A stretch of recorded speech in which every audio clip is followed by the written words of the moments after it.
记录百万时光，我是推 hunter， 欢迎到最新的一期开箱简评。那今天呢，我们在镜头面前一起来把玩分享的玩具呢，就是眼前的这一对来自 War Toys 和闪电奇舞联名的这个抱脸虫和异形卵。这一套玩具呢，它不属于可动人偶，但是呢，属于我喜欢的那种机械类，或者说是那种带着一些小机关的发条类玩具啊。包装盒方面是这种透明的超大开窗设计，其实就是一个透明的罩子，然后两侧呢有这边的一点设计图的剪影，然后看到背面呢，那就是玩具的一些机关和设计。不知道大家最近有没有看这个异形地球以及这个铁血战士的这个新电影。反正呢，这个 IP 或者说异形和铁血战士这两个 IP 在国内的人气我觉得还算是比较高的。虽然说喜欢这两种形象的朋友呢可能都有一定的这个年龄了，但是我觉得这个生物化的这种设计，无论是 HR 及格还是后续的这些铁血战士既野蛮又高科技的这种非常冲突的美学，还是给我留下了非常深刻的印象。那以前的玩具选择基本上都是在于这个 NECA 或者说 HT 的话我完全没有接触过， NECA 的话异形和铁血战士我都有玩过。那但是呢想去收集还要去做一些这个背景功课，那有机会的话呢我会跟大家去分享更多的这两个 IP 下的玩具。那今天呢我们话不多说，就直接来开箱看一下这两个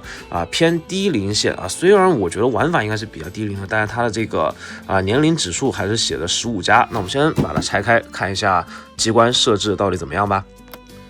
好的，全部内容物就展现在我们的面前了。刚才的盒子呢确实是非常的大，但是内容物说实话呢确实跟这个盒子的比例不太成比例啊。那我们首先从这边我比较喜欢的这个抱脸虫来开始说起吧。首先呢，最近呢又是到了吃螃蟹的这个季节，但是这个抱脸虫这种造型怎么看起来都没有什么太大的食欲。它既像蝎子呢，然后身上呢也是充满了一些就是肉体恐怖的这个元素无论是这个类似于蝎子的尾巴，还是像这边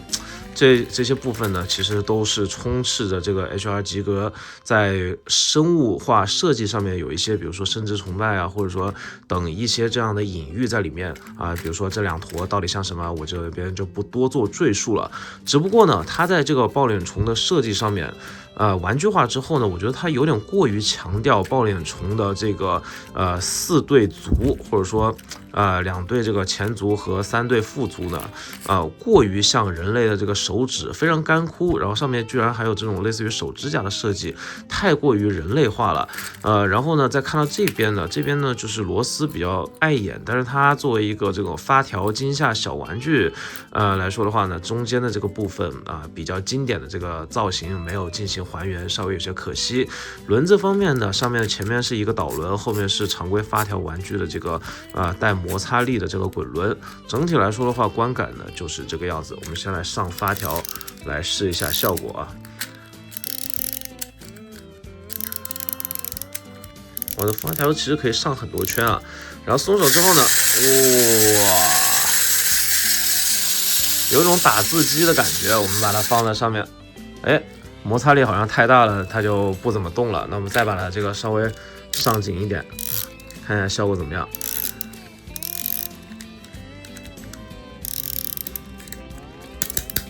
好，这一次彻底上满了，感觉动力还是很足的，就是它的这样开起来之后呢，它这个爪子的这个动的频率就不是特别 OK 了，可能在相对光滑的平面内它的整个造型会更好一点。我比较喜欢的就是它这个尾部蠕动的这个造型还是非常有这个电影里面道具感的，很灵活，非常有意思。好，这边放到一边去然后我们来看这一次的这个异形卵的部分。异形卵的部分呢，很让这个机关呢，很多小朋友或者说很多朋友在小时候应该都接触过，它就是那种发条玩具，它也是一个常规的这种发条转蛋的感觉。这边有一个按钮，我们先来看一下它身上，其实这一只的外观上的这个字体效果是要比抱脸虫来的要优秀许多。整体的观感方面的话，我觉得除了这个颜色做的过于鲜亮之外，其实还原度还是不错的。当然，作为一款玩具，它这边的比如说这些开合的部分，它没有办法做成这个生物感啊，比生物化、比较肉的那种感觉。但是如果我想追求极致的话，这款玩具我会设计成这种 PVC 或者说那种生物硅胶的软胶材质，然后里面去布一些这个金属线，或者说用这个电驱动大概其实放1个电机到2个电机就可以完成这个4瓣这个肉膜的这个展开的这个机构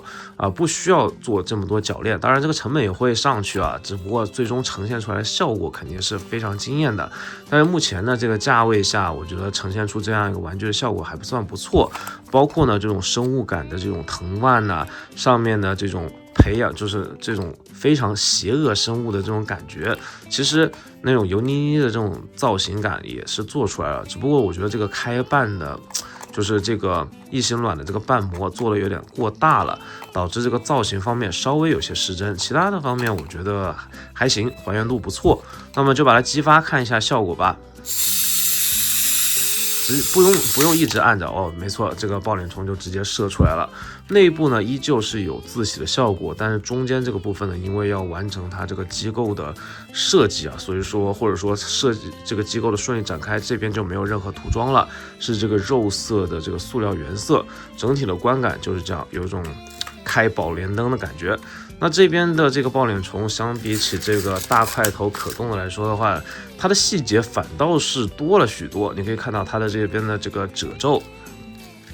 然后还有中间的这个非常关键部位，以及这边就没有特别强调这边类似于指甲的感觉，但是这个每一节都很像人类手指的这个骨节的这个部分倒是有做出来。看到这个背面其实我觉得细节方面肯定还是这一款弹射的要更加不错一些。但很可惜为了它能够顺利弹射，它只有这边的6对足、4对足是软胶零件，其他都是 ABS 的这个硬胶。把玩的方法很简单，直接把这个地方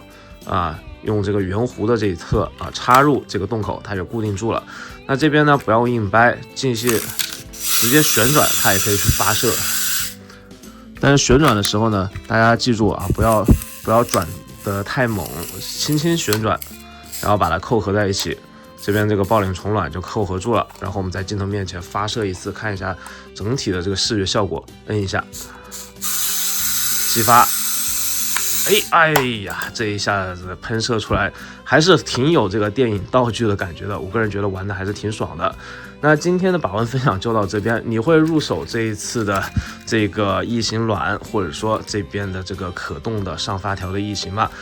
异形抱脸虫吗？下面留言跟我一起讨论分享吧。我是Toy Hunter，下期再见，不见不散，记得关注这个频道，拜拜。